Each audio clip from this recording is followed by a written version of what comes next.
we're going something a little bit different. We're going to put rear brakes on the back of this. This is a 2014 Dart, and we're going to get this jacked up here.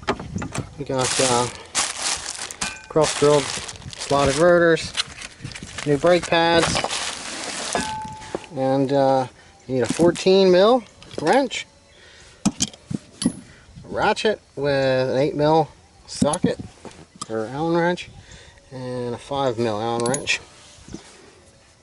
I use a pair of needle nose and our channel locks. I'll show you what they're for, and a hammer. You know, you never know when you're going to need one of them. So we're going to pull this wheel off, and then we'll show you what we're doing next. A little bump. Alright, now might be easier to loosen this first. That's a 5 mil Allen wrench. Right? That helps you line the rotor up. Okay. Come off real easy. Alright. Just gonna undo that right here. Alright, these are held on the 14 mil bolts. Get them both broken loose. Move those.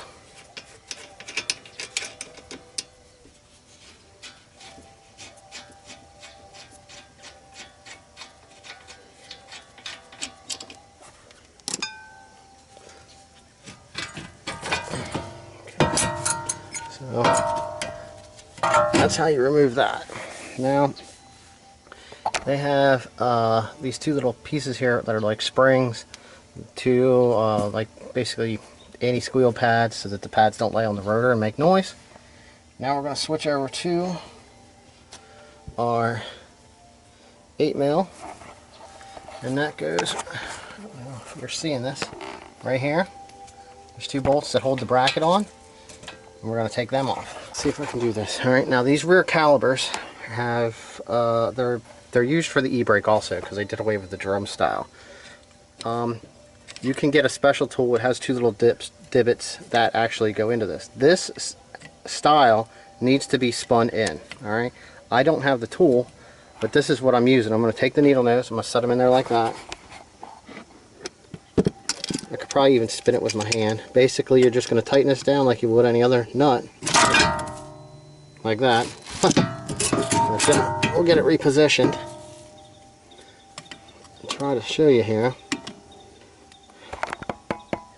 We're going to put the needle nose into this, and then we're just going to take this like we're spinning a bolt.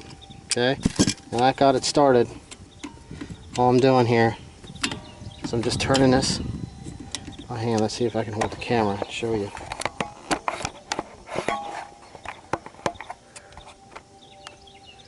You can see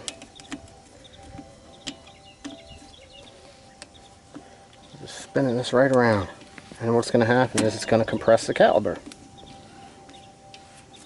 That's so your e-brake's tight all the time.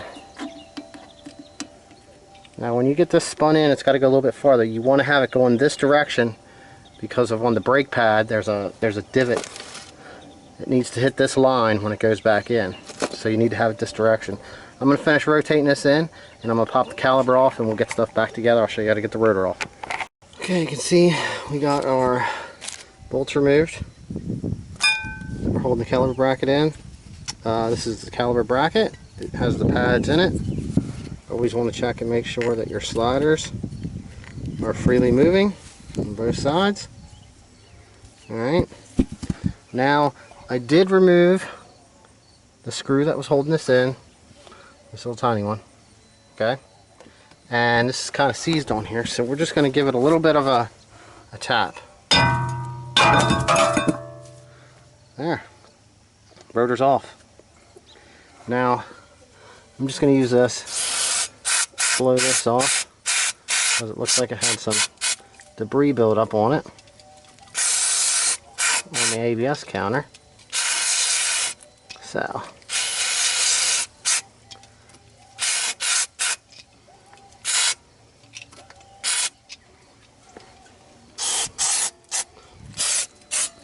Nice and clean. Alright.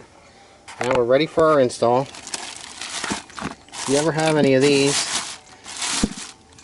some of them are directional. Some of them come labeled.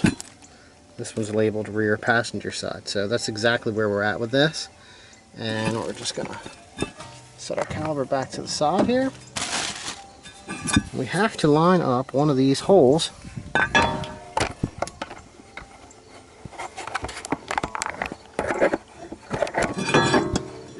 for our retaining bolt, which is down here.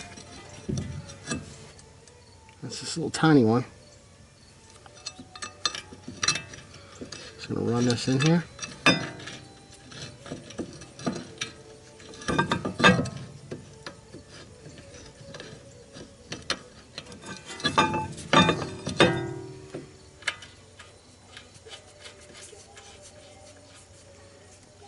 Okay, so we got that started. Now we're going to pull these brake pads. Just lift your pins out like that. It doesn't matter if they're on the top or the bottom, as long as they're reassembled in there the right way. Okay. Pop your old ones out. All we gotta do is get our new ones set into the bracket, and then we'll reassemble our bracket onto the car. Alright, we're gonna take our new pads. We're going to slide them into these pieces here.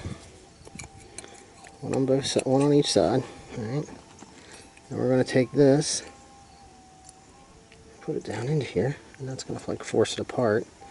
That probably is easier if I wait to put these in until after it's on. You can do that too. Now I'm going to need both hands. I'm going to take and install this caliper bracket with the new pads onto the spindle assembly, and then we'll slide the caliper down over. Alright, I just showed you more stuff, but I don't have a tripod right now. So we have this down onto here. We did get the caliper on, got those bolts nice and tight, and we got this lined up. Now, like I said, it's really important that you have that cylinder face the right way to line on that pin on the brake pad in the back, because they're the same front and rear. And then they kind of just push these right in here, no problem. They start right in.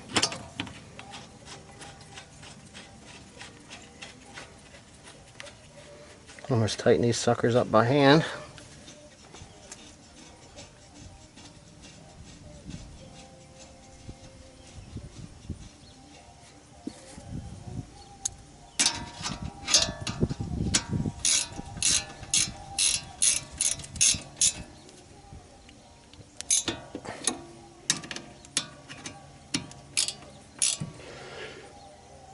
Alright, good and tight.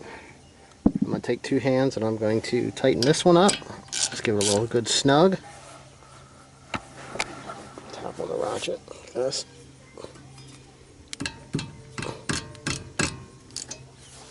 Alright, so that right there is how you install rear brake, rotor, and pads on the back of a Dodge Dart. I'm going to go and do the front. I got to do them now.